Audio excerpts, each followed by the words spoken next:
Alhamdulillah, we are very, very delighted on behalf of all the organizers of this great grand conference. We would like to thank from the bottom of the depth of our heart, that all the brothers and our elders and the ulama ikram who have come from all across the country to take part in this.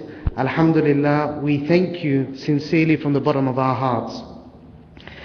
Inshallah, our guest speaker, Sheikh Ramadan Qadri Hafizahullah from Manchester has arrived, inshallah. We're just keeping him to recuperate for the time being, inshallah, and then he will enlighten us with his talk as well, inshallah.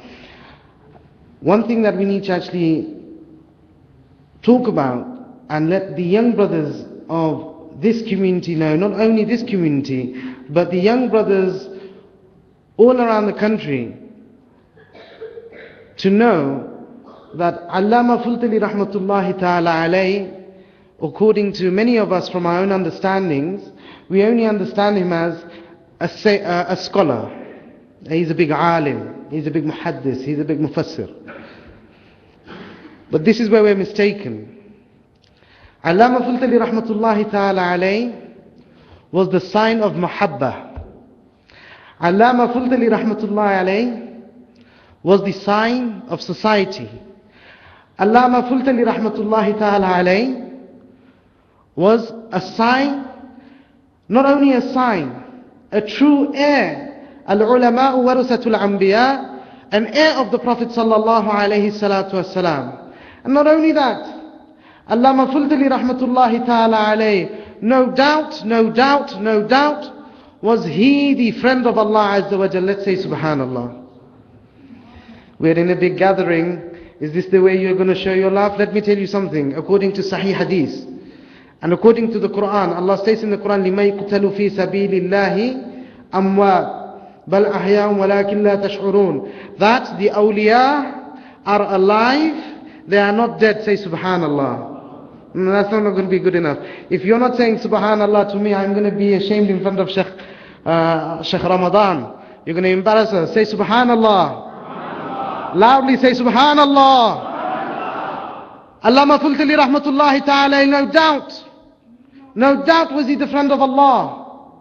But not only that, whichever aspect you look into the life of Allama Fultoli rahmatullahi ta'ala alayhi, you will see that aspect of life, whatever he did, concluded with the sunnah of Rasulullah sallallahu alayhi salatu wasalam. Say subhanallah. That's not loud enough. Say subhanallah. The life of Allama Fultoli rahmatullahi ta'ala alayhi, whether you look at it family wise, and let me tell you something, this is our fakhr of Bangladesh, that we are affiliated with a tariqah, and we are affiliated with such a shuyukh, and with such a sheikh, Allama Fultoli rahmatullahi ta'ala alayhi, who has 7 sons, and all them 7 sons are ulama. Say subhanallah. Not only ulama in deen, they are shaykh al-tariqat as well. Say subhanallah. Not only are they shaykh al-tariqat as well, they are qari al-qurra as well. Say subhanallah. That's his aspect of his family life. Now their children, his sons, his grandchildren, they are ulama as well. Say subhanallah. Not only has his forefathers been doing khidmah of the deen, he has left another 5-6 generations to do khidmah of the deen as well. Say subhanallah. You look at his life in the aspect of socializing. I for one can testify, and not only the ulama who are present here and the elders who are present today, we could testify. The day we saw, whenever we went to meet Allama Fultoli rahmatullahi ta'ala alayhi, he would always smile at you. Say subhanallah. This was the sunnah of Rasulullah sallallahu alayhi salatu wasalam. His work to mankind, khidmat al-khalq. His love, when I say that he was a sign of mahabba, his sign of mahabba was his entirety, not singling out one thing. And what is that entirety?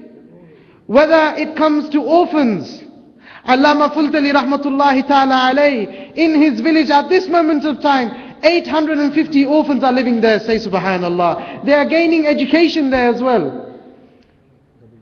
Allama Fultoli rahmatullahi ta'ala alayhi, to the youngsters. Now, majority of you have been to Bangladesh. You know about his organizations in Bangladesh. But you tell me, which sheikh, which friend of Allah, which awliya has established so many other madrasas in Bangladesh other than Allama Fultoli rahmatullahi ta'ala alayhi? Allama Fultoli rahmatullahi ta'ala alayhi, his passion towards the widowers, females who have lost their husbands. What has he done for them? In his village, at a certain time, he goes and distributes, his son goes and distributes foods to them, clothes to them, relief to them. This is khidmat-e-khalq. Not only that, his love towards his elders. His love towards his elders. He has combined them very nicely together and organized such an organization called Anjuman al-Islah, where he has showed his love for his elders, saying that you guys belong to this group here, which is called Anjuman al-Islah. For the students of Bangladesh, what has he done? Not only the students of Bangladesh, but the students for worldwide. One khidmah that he has established and that has gone worldwide. There is a branch in every country which is known as Darul Qiraat Fultoli Majidiyah, that he has established for the youngsters like me and yourselves. Today is not the time to talk. We have guests, we have very, very honorable guests who are present in front of us, and they should be speaking, not ourselves. But just want to enlighten my young brothers. The rope of Allama Fultoli rahmatullahi ta'ala alayhi, hold on to it fast. Hold on to it steadfast. If you hold on to it steadfast, what is the outcome? The outcome is Sayyidul Mursaleen, Janab Muhammadur Rasulullah sallallahu alayhi salatu wasalam. You hold on to the rope of Allama Fultoli rahmatullah alayhi. At the end of that rope will start the love of Rasulullah sallallahu alayhi salatu wasalam. And when you hold on to the rope of the Prophet sallallahu alayhi salatu wasalam, what happens? You will find your destination will be that place that Allah Azza wa Jal will embrace you as His slave. Say Subhanallah. My dear brothers, my dear respected elders, as time is moving along and we are very short for time, one thing that we all need to remember and we all need to practice within our lives is that the love for the awliya needs to be part of our blood. If we do not love the awliya, we are not going to be from them. We are not going to be from them. Hadith of Rasulullah sallallahu alayhi wasallam states that the dhikr of the anbiya is ibadah. Talking about the anbiya alayhi salatu wasalam is a part of worship. But when you talk about the awliya ikram, the salihin, it is kafara for your major and minor sins. Say Subhanallah. So today, say Subhanallah loudly. That's not good enough. Say Subhanallah. Say Subhanallah. Loudly Subhanallah. My dear brothers, my dear respected elders, I'm not going to waste any much of your time. I'm going to hand the mic back over to our dear brother here, inshallah. And hopefully, inshallah, you will enjoy the forthcoming speeches from our shuyukh and our ulama. And the main thing is that you benefit from them. You listen to them and you take it back and you act upon it, inshallah. وَمَا عَلَيْنَا إِلَّا الْبَلَاغُ.